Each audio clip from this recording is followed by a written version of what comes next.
Beautiful view from my infinity pool. Hopefully you guys can see that okay. I'm using the front end of my phone.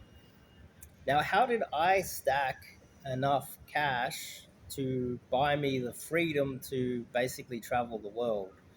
Now, to start off with, I only recently took off and left Australia for good. I don't want to jinx myself, but I've taken off effectively for good. I don't plan on going back for many years. I've left the country for good, and only recently, the last couple of months, for the last, say, 4 or 5 years, how I've been able to travel is I'll do 1 or 2 trips overseas per year and then return back to Sydney, Australia. Now, uh, let's just get into the business of this video. A lot of people have been asking me. People have been filling out the coaching form and asking how am I able to travel. So I thought this would be a good opportunity to just explain how I stacked enough cash. And if you're lazy or you want to get rich tomorrow, then this is not the video for you. You're just lazy. I had to work and earn my right to go and travel around the world. You might not like it, but there's some tips in here that I think might help a lot of you guys. So the basic understanding of how the world really works is that men are always slaves in every country. We're slaves to the government, and the United States was built on this premise of freedom, and they had constitution rights, and they would carry guns, to try to push back against the government. That was basically what the United States was built on. It was basically the only country that has ever done that worldwide. Men are always cannon fodder for wars and slaves in every country worldwide to the beginning of history. This is just a historical fact. And most of you men are the reason why. You're slaves because you are the problem, because you contribute to this, and you uphold your own slavery. But I'm not like that. I can see the slavery, and I'm going to push back against it. I'm going to say things that most people won't be willing to say publicly, and I'm going to push back against the slavery. But simplistically, historically, men are just slaves, and your job is to try to get out of that slavery. Part of the brainwashing is you will work until you're 65 and you're sick and you've got diabetes and you've got hip problems and you can't walk upstairs because your knees are gone. You've got arthritis in your hands, and that's when you're going to get your freedom. You're always brainwashed into thinking that your freedom is only a few years away. Don't worry, just take a couple weeks off this year, go on a little trip, and then come back to your slave 9 to 5. You'll get your freedom eventually. Now, before the Industrial Revolution, I would say there were a lot of men that were freer than they are today. Okay, now we've got that out of the way. How did I do it? I started out in the ghetto. Single mother. I didn't have any uh, privileges at all. And in fact, in my late 20s, I became disabled. I needed a hip replacement. Not saying that for sympathy, it's just a financial fact that you go in for a hip replacement. It costs a lot of money. You can't earn any money.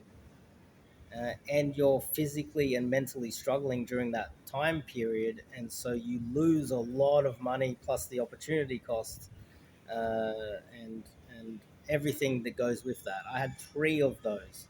So if you're watching this video and you're thinking, "Oh, Dave's privileged," or you're gonna make up some bullshit excuse, you're just a pussy. I gotta just tell it to your face. You're a pussy because I've had multiple hip replacements. I keep getting up, like I keep getting knocked down. I came from the ghetto. I've had everything thrown at me. My own mother abused me after my first hip replacement while I was in hospital. I don't have any family coming to save me. My own father uh, just screwed me over, didn't give me anything at all, didn't help me out. Selfish boomer. So, wherever you are in life, there's a very good chance that I started lower than you. So what I'm trying to say is that if I can do it, you can do it, right? I'm not some privileged guy that had a trust fund and had a privileged upbringing. So how did I do it? I firstly financially I looked at what are my outgoing costs, and my biggest outgoing cost was always from the beginning was rent. Keeping a roof over my head was always my biggest problem, and I didn't know how to solve this problem. I just kept looking at the problem thinking, oh, how am I going to solve it? How am I going to solve it? And this is a life lesson for you guys is there's so many problems out there that you think cannot be solved. But if you continuously look at it, look at the problem, refresh, keep looking at the problem, and then eventually just keep butting your head against the problem, eventually you may solve it. And what I did was I kept looking at the problem of housing. Let me check the camera's still on. Yep. Camera's still on. We're in business. High production value for you guys. Um, and I realized, okay, how can I reduce my rent? I got a 2 bedroom apartment and then rented out the second room. A lot of you guys do that already. You rent with a friend, and then it cuts your rent in half. It's obvious. It works out cheaper. You share the electricity, and you share the internet. You share the gas, whatever. It works out cheaper than having, say, a 1 bedroom or a studio apartment, right? The other option is you just rent one room out of a house an apartment, and you pay as a sublease to somebody else. I kept looking at that problem. I thought, I don't even want to pay for a studio, and I don't want to share a 2 bedroom apartment, the cost of a 2 bedroom apartment. Um, I want to live for free. I want to hack the system as if I'm already rich. I came up with the conclusion that if I look at the floor plan for houses and apartments, some apartments, some floor plans, they have the ability to turn a common area into another room. And so I started looking and inspecting apartments, and it takes a lot of time to find them. That the lounge room is not connected to the front door. That's one simplistic way to look at it. The lounge room or the dining room is off the front door, and it's not connected to the front door, so you don't have to build another wall. And I discovered that, let's just say I got a large 2 bedroom apartment with a good floor plan where I can convert the living room into a third bedroom. I can stay in the third bedroom, effectively living in the lounge room, rent out the 2 rooms, and the rent for those 2 rooms will also cover the electricity, the gas, the rent, the Wi-Fi, and everything. And what I do is I include the electricity and the Wi-Fi and fully furnish it as well, because after looking at the laws in Australia, if it's a sublease, there's different ways of looking at it, but I discovered that if it's a sublease or it is just sharing, the people have more rights than if it's technically a boarding house. And so what I kind of did was try to figure out how to create my own version of a boarding house legally. And I did my research, and there was a few things I needed to provide, and I needed to prove it and have a paper trail. And then when there's a bit of an outlay. I had to buy furniture. I had to organize the apartment. Then I had to find people. I had to spend a lot of time, in having inspections, and I had to make sure that I lived with the right people. And next thing you know, I've got a 2 bedroom or a 3 bedroom. I'm renting out the 2 rooms, and I'm living for free. After I figured out how to do that, I bought my freedom. Then every cent that I spent on food, entertainment, healthcare, whatever, was my own. I was effectively living for free. Then what I did was, at that point, I didn't rest on my laurels.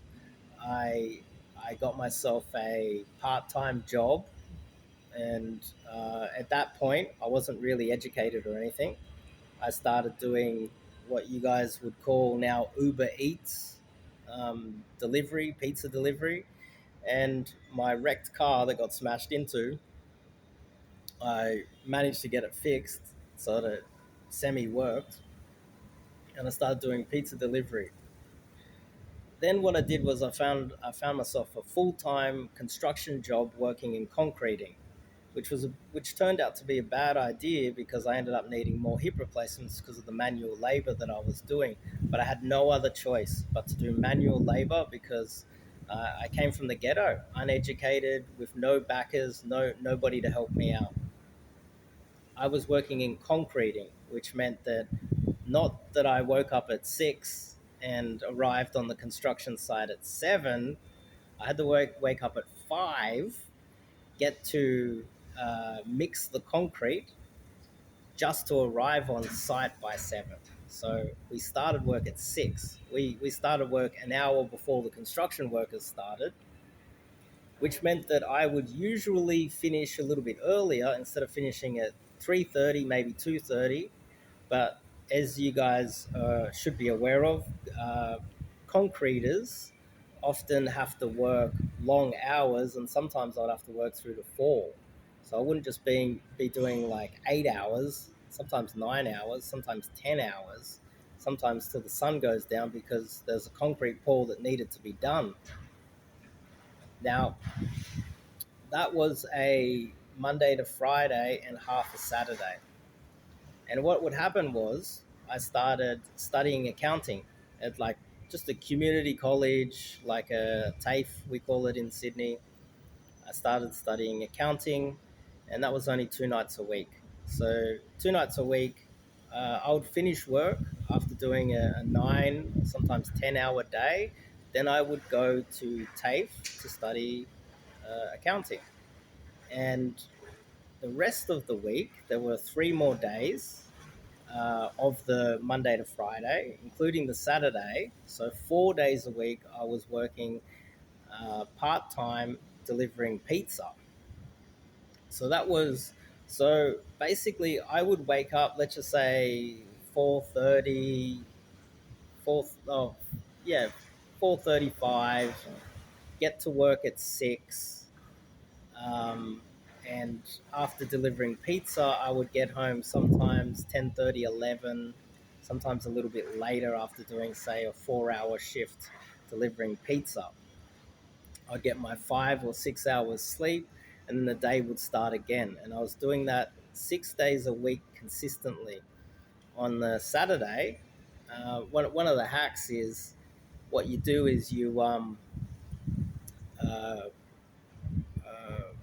on a Saturday, what I was doing is I would finish work late at night and um, have a few drinks. And there was a Brazilian guy that was delivering pizza as well. And also I had the pizza company I was working for. I bounced around multiple different pizza companies because one thing that happens when you're at the lowest rung of society, you're treated like shit by people. You're actually treated like a slave while working harder than anyone else in the place. So I bounced around quite a few pizza delivery places and quite a few Monday to Friday, construction jobs too, until I found people that actually treated me with somewhat respect. And in fact, I was treated better working for the pizza place than anywhere else. In a way, because I was spending so much time there, they became family. And on a Saturday, Sunday was my day off. Saturday, the boss, he was actually a bodybuilder who was working in finance as well while running a pizza shop, and he was building a chain of pizza shops. Cool dude, and a Brazilian guy that was delivering pizza. We'd go have a drink every Saturday. I would wake up with a bit of a hangover Sunday morning, and Sunday morning is when I would start my real business. And my real business was landscaping. I decided that I wanted to build a landscaping or garden maintenance job where I started out with a lawnmower and my car, and my pizza delivery car turned was a hatchback. The back popped up, and it turned into my ute in effect. And I put my lawnmower in there. And in the beginning, I couldn't get any jobs, so on a Sunday, I would print up these little pamphlets, and I go deliver them and knock on doors. If if someone's front yard looked messy, I would knock on the door and offer my services. Uh, it was quite easy to build up enough clientele that it started. I was busy all Sunday, and some Sundays I would be working as the sun was going down, hustling to try and finish off a lawn just so that I could get home and then start work again on Monday. I During that time period, while stacking the cash, um, I wasn't really spending anything because I was working all the time. Only on a Saturday I would go out for a drink. The rest of the time was just basically fuel, maintenance of things like my car, whatever. And I taught myself how to service my car. So I changed the oil, I changed the oil filter, the air filter as well. I even taught myself how to change the spark plugs. That was a bit risky. You just get like these little steel things and you slot them in to make sure the spark plugs are the right, you know, length. And tires, changing wheels, and anything like that. I figured out how to do it myself to cut down the costs, and I wasn't paying rent, so all my money was my money, and I started stacking cash, a lot of cash, fast. That started to get to the point where my garden maintenance started to kick off, and uh, unfortunately, around that time, my right hip started to hurt. I went and got an X-ray. It turns out I needed to have another hip replacement. They took me in, and they did. It turns out they did an experimental surgery on my right hip. So my life was thrown into disarray. I had to spend a lot of the money that I had worked and saved, and I started again. Turns out afterwards, I wasn't able to walk very well, and I was living with chronic pain. But I refused to take painkillers. Spent a lot of money on a surgery that I didn't need, and it was very painful. So that was a major setback. At that point, I realized, okay, I've stacked enough cash. I can still do some part-time work here and there. I'm not paying rent, which means I'm ahead of the game just by figuring out that one hack. And that was when I started to uh, live my life because I had bought myself some freedom. I would go out there and do DG, game, approaching girls. I entered the community. It was quite funny because a lot of people would see me gaming all the time, almost every day, while working part time. And I got into other passions of mine, which were geopolitics, economics, and and how the world really works. And so I was watching lectures, I was reading books, I was going to and from places, listening to Audible, and I started out with the most basic of economics books, and then I went through almost every geopolitical book there is, not only listening to it through Audible, but also having the physical book as well, while also going out there and spending a lot of my time gaming, out there approaching girls and picking up girls. Because what I had done through basically eating dirt, working really hard, 7 days a week, basically, is I stacked enough cash, and having that hack of not having to pay rent, I managed to buy myself enough freedom to do so. And what happened was my passion. Also, let me rewind. I While I was working 7 days a week, I was also renting out some of the rooms to cute girls too, that I would end up dating on and off as well. And so I was multitasking there, and I was also doing game as well, where I would be working 7 days a week, and I would meet girls in the club on a Saturday night. I would pick up girls there, and also I would pick up girls in between. There's guys that say they don't have time to game. I had no time, but I would be driving a truck into a petrol station with a deadline to pour some concrete. I got 5 minutes to fill the thing with petrol, go into the shop, and if I saw a girl in there, I would open up and start an approach with that girl. So everything was an opportunity. Let's just say I wanted to eat something bad, and sometimes I did in the morning. The only thing open, at 5 a.m. in the morning is those 24-hour McDonald's. I'll go in there and try open up a set. So, uh, and on a Sunday, if I didn't have any work on a Sunday or it was a quieter Sunday, I'd go do some game anyway. So I was basically on the job 24/7, 7 days a week. And I bought myself some freedom. When I started gaming a lot, because I bought myself some freedom, uh, I heard that people thought that I was homeless because I was out there gaming a lot. I got into some passions of mine, which was social media, and I started helping out some people build their social media accounts. Many of them went viral, many of them are very famous right now. I got into politics, and then I started up my own social media back then. Instead of talking about dating or anything like that, I was talking about geopolitics, mainly focused on China. And there were times there where I was getting 800,000 to a million clicks per month on some of my social media accounts. So I was doing quite well back then. Not so much. If you watch this video, I'll be lucky to get 50 views. And uh, what happened was I just stacked little bits of cash while working part time around that time period.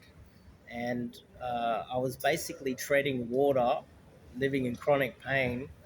And I found myself a job through a friend of mine working in it's like a club, a really well known club in Sydney. And that club, uh, I was able to not only work there but game. And my friend, he actually said that to me. He said, "Look, we need someone to work here, and um, we're okay with you gaming the clients." And so I got myself a job where I had the ability to multitask, and I probably wouldn't have taken them up on the offer to work there if I wasn't given the opportunity to game girls as well, because what I wanted to do was do things that were in line with what I wanted to do in life at that point.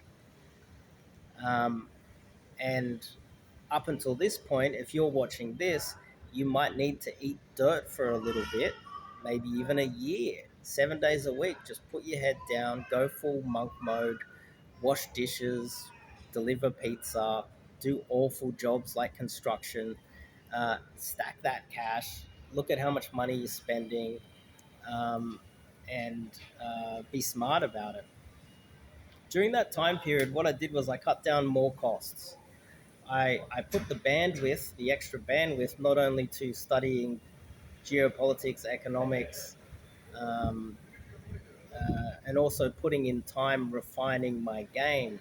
I was recording my sets, I was writing field reports, I was doing infields, and I was refining what did and didn't work in my game while studying economics and geopolitics. On top of that, I had the bandwidth to then start looking at all of my other expenses. I sold my car, and at that point, I was using public transport. So now, what I did around this time is I looked at the costs for public transport, and it's not cheap, especially not in Australia. And I found out ways that I could basically just fare evade. I'm just going to tell you guys straight. How can I fare evade, not pay any money? At this point, I kind of hated the government because I understood what was really going on. And I'm like, it was kind of an excuse, but it also wasn't.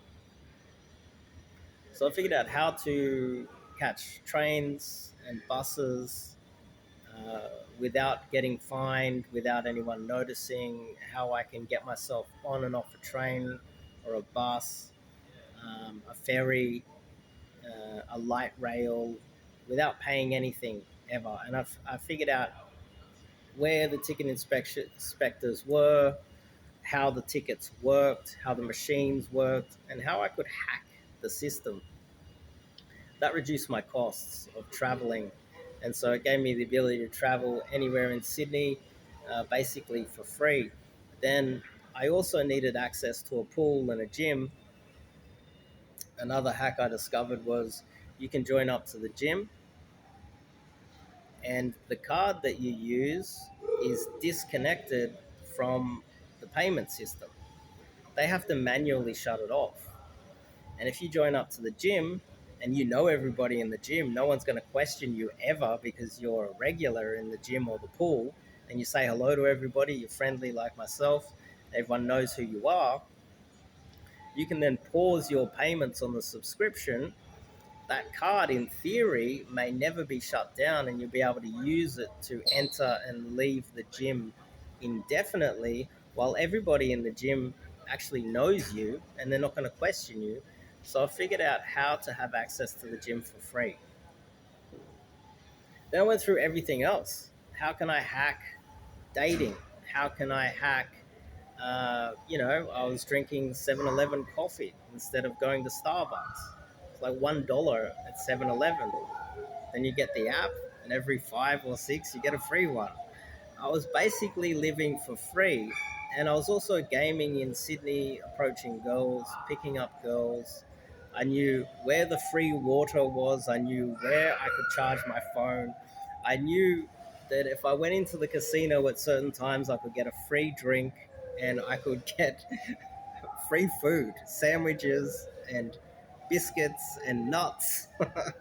um, and it wasn't that I was broke, it's that I was stacking cash, I was reducing my costs, just trying to figure out how I could get this escape velocity and buy my freedom somehow. That's what I was really doing. I was looking for opportunities.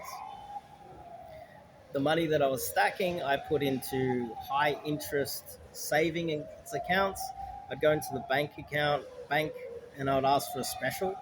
I'm like, 5%, is that the best you can do? Can you do a little bit better? And surprisingly, believe it or not, if you go into your bank and you say, can I get a few more percent? You'll be surprised. They might say, okay, for 3 months, I'll give you 6%.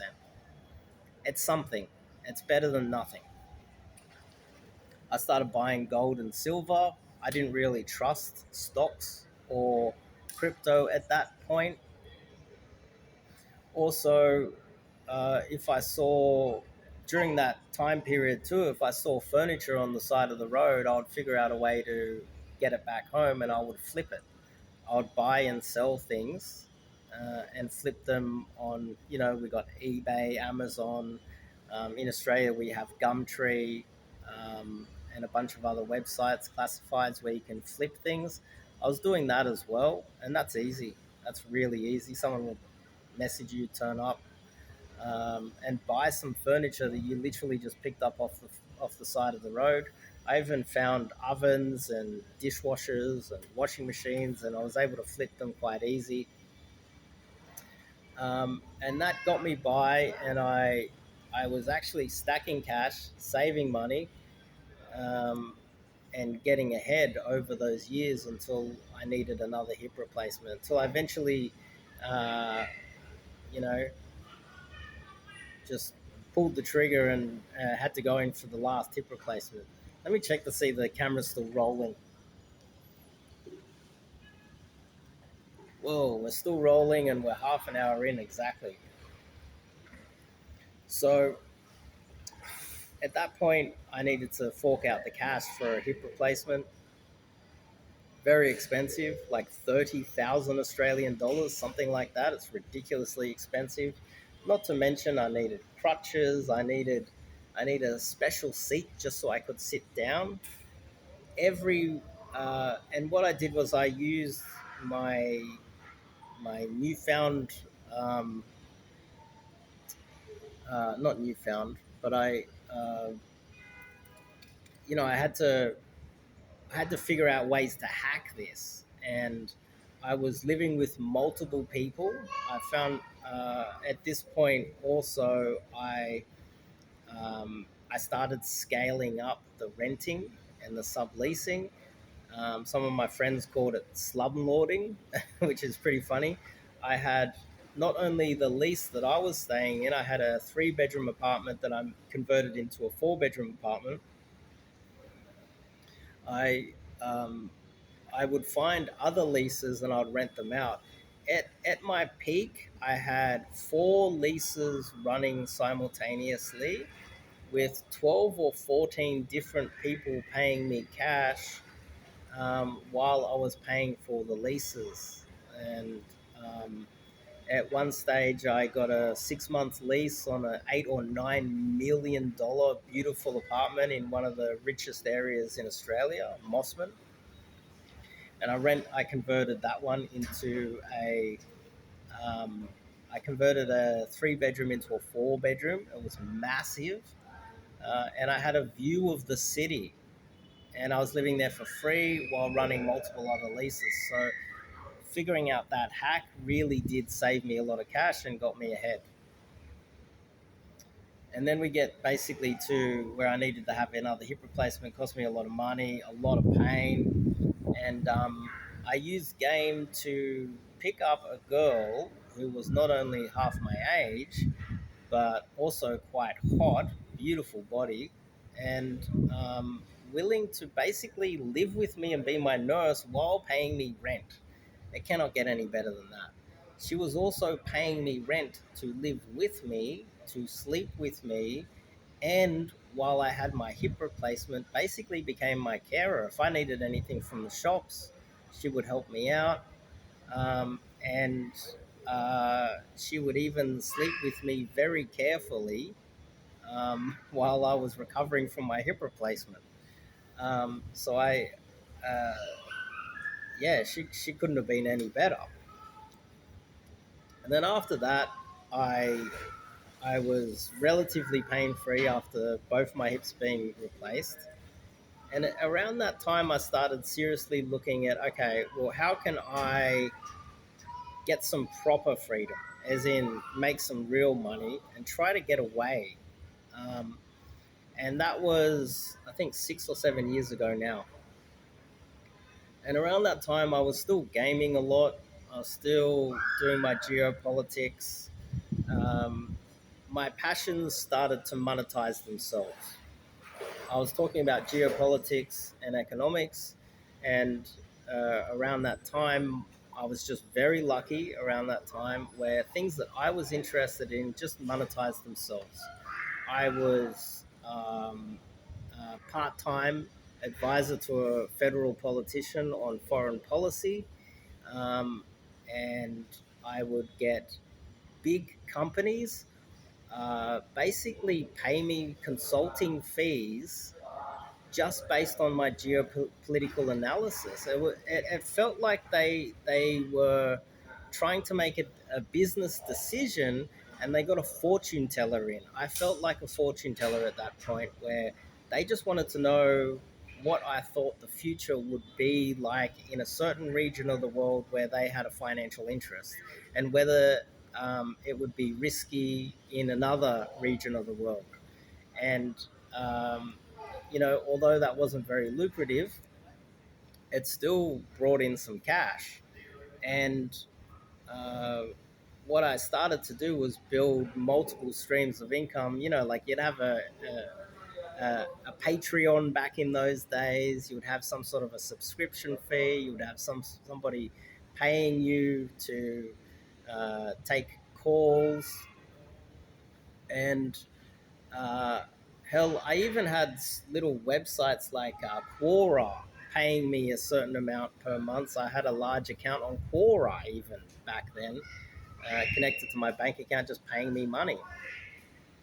And uh, quite a few of my friends around that time period were saying, why don't you? And I had helped quite a few pickup coaches in the past and social media influencers. Some of the guys that I helped out with social media have 10, 20 million followers on Facebook and on YouTube and now TikTok.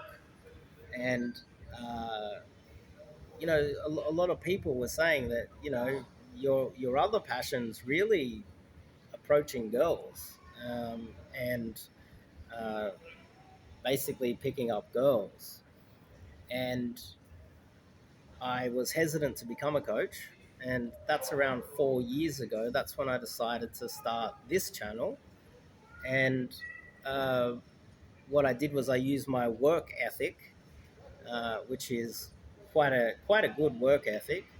I wrote a book, The Disabled Casanova. You can buy it on, it's on this channel, it's on the website. And I basically outline a lot of the things that I went through and a lot of the struggles. I kind of glazed over it here, created a digital product, um, an ebook to build the email list, built this website, and then I taught myself how to build websites. I built my own website and started writing articles and uh, put in a lot of work to build this up. And now I basically have um, a system here where I've got all of these, basically have everything I need um, as a coach. And then I started coaching. I started not only coaching in Sydney CBD, but some guys wanted to do travel immersions. They wanted to go to different countries, and um, I wasn't really making money doing it. That's another factor as well. It might seem like I'm making a lot of money by doing these travel immersions, but I'm not. And my clients knew that. The fee for the coaching basically covered my flights and accommodation. And if I'm lucky, I have a little bit of extra left over. I wasn't really making a profit, but I got to travel and I got to game and I got to coach. And that's something that I wanted to do. It was in line with what I wanted to do at that time and this time now too. And that gave me the ability to basically travel for free while coaching. And it's not like I was traveling on my own. I spent a lot of time working hard, coaching my clients. Um, um, and some of my clients would definitely be testament to that, where I'm pushing them every day. There's no day off. Uh, and the work ethic is definitely there when you're doing a travel immersion. So that, to some extent, then more recently I started not only diversifying away from silver and gold and other financial instruments on there, and then more recently started moving into crypto. And I think crypto is right now the only opportunity you have to get out of the West. And so that was where I focused, and I've done a little, I've done okay out of crypto more recently. Uh, but if you have a look at how I kind of did this and how I kind of got ahead, I had to cut down my expenses. And number one, rent. I needed to just make enough money so that I could stack enough cash that I could find some sort of investment that would make more money over time while chasing what was my passions. But in the beginning, I couldn't chase my passion. I had to eat dirt. I legitimately had to work in construction, deliver pizza, wash dishes, be have abusive bosses in many cases, working under awful conditions with awful people, just so that I could uh, buy some freedom later on. And over time, you'll notice if you listen to my story, over time, I just slowly, gradually bought myself more freedom bit by bit by eating dirt. And then it got to the point where I was able to just game all the time, or most of the time, and only a small percentage of my days were spent working. And then I figured out a way where I could game and earn money by gaming, chasing my passions. And I dare say there's many things that you are doing right now that you're passionate about that you can figure out a way to monetize. But keep in mind, you have to be good at it too. Now, my geopolitical analysis, I would argue at the time, and very few people argued with this, was the best geopolitical analysis in Australia at the time. Um, my predictions, my projections were the most accurate, and they kept kicking goals, and that's why I started getting phone calls from, you know, politicians, getting invited places, having people pay for me to go to think tanks and speeches and meet certain people. I even had one of Australia's richest men stop me in the street and go, "Are we going to war with China?" I'm not even joking. I had legitimately one of Australia's richest, most famous men. Basically, he's not really the Donald Trump of Australia, but he's like one of those guys. Stopped me in the street and asked me, "Are we going to war with China?" Because he'd been following my channel, he'd been following my analysis. Um, and so, if you find a passion, you have to truly be passionate about it. And so, therefore, you, by being passionate about it, you are very good at it. Um, and then, surely the money should, in theory, come to you somehow. I never thought that talking about economics or geopolitics online would bring me any money, and it didn't really. It didn't really bring me a lot of money. It wasn't a lot of cash. The same as coaching. Coaching isn't really bringing me in a lot of cash. I remember my second or third year, I made a video outlining how much money I made, and well, a coach with a larger audience than myself, Avery. Hello, Avery, if you're out there. Um, he he actually said he saw my video and he told me how much money he was making. He was making approximately 20x what I was making. And so um, my financial situation is not predicated on making money through this. It is predicated on investments and other ways. I still, I still get calls, um, not so much from politicians these days, but I still get calls from people who want to know my geopolitical analysis. And I literally a week and a half ago had a consulting call. So it still comes in every now and then. Um, and a lot of my clients, and this is why back in the day when I'm sure you guys have heard of Nomad Capitalist, it's a big company now, massive. That's why they reached out to me for a collaboration 5 years ago when they were starting out. It's because my geopolitical analysis was in line with theirs in a way.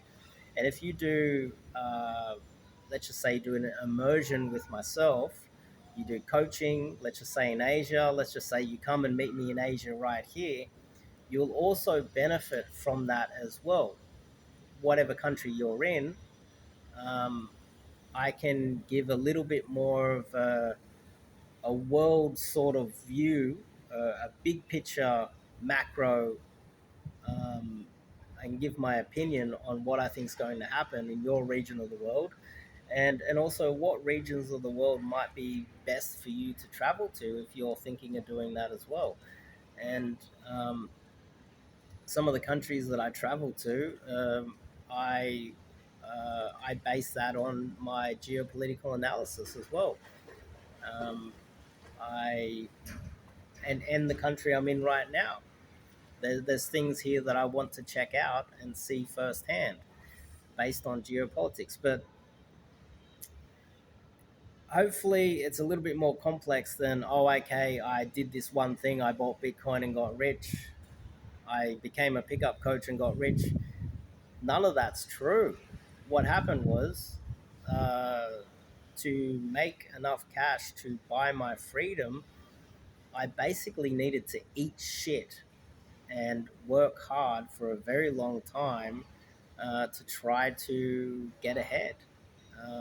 And not one way was the hack. It was a combination of all of them together, that gave me the ability to now take off. And I don't, fingers crossed, as long as everything goes well, I don't want to jinx myself because I have had some bad luck in my life. Um, Fingers crossed, if everything goes well, I'm hoping that I will have the ability to stay away from Australia for at least a decade and travel the world, and that's part of my plan, um, without working. And coaching, and when I have opportunities to do travel immersions or people want to come to me or I do coaching online, I don't really see that as work. I see that as it's part of my passion. It's something that I want to do, um, and it's just something that happens to make money, just because I'm lucky to be able to do it. Is the camera still rolling? That's the test. All right, we're still rolling, and we've probably been talking a little bit too long. So I'm going to end it right there. Hopefully, that's been valuable to you guys. If you're interested in doing a travel immersion, basically anywhere, I'm I'm considering going to Europe, and maybe next summer. But if you want to do any sort of online coaching, I highly recommend it. Even if you're trying to figure out what regions of the world would best suit you, and if you've got enough money and you're thinking of traveling abroad, what countries um, should, in theory, based on the information we have at the moment, have a good future, and what countries are not only good for game but would have a good future for you to go to travel to and maybe live in, if that's something you're interested in. I bring a lot more to the table than the average coach. I bring the geopolitical analysis, and the travel aspects on where you can live, what countries will be safe moving forward. Um, just as a nugget of gold to give you guys. Dare I say it? Poland is great for pickup, but there's a high probability Poland gets wrecked in the next 12 months and gets bombed. Just saying. There's a high probability that Eastern European countries get wrecked moving forward. Just saying, just pointing out from a geopolitics 101, the most obvious thing for myself is that that could get wrecked. The other one is South Korea. If you're thinking of gaming in South Korea or you're living in South Korea, probably not a good idea right now, because uh, these are two places where I see them getting wrecked. Um, and there's many other countries that are safer than them, have better demographics. You know, for instance, people are going to Thailand.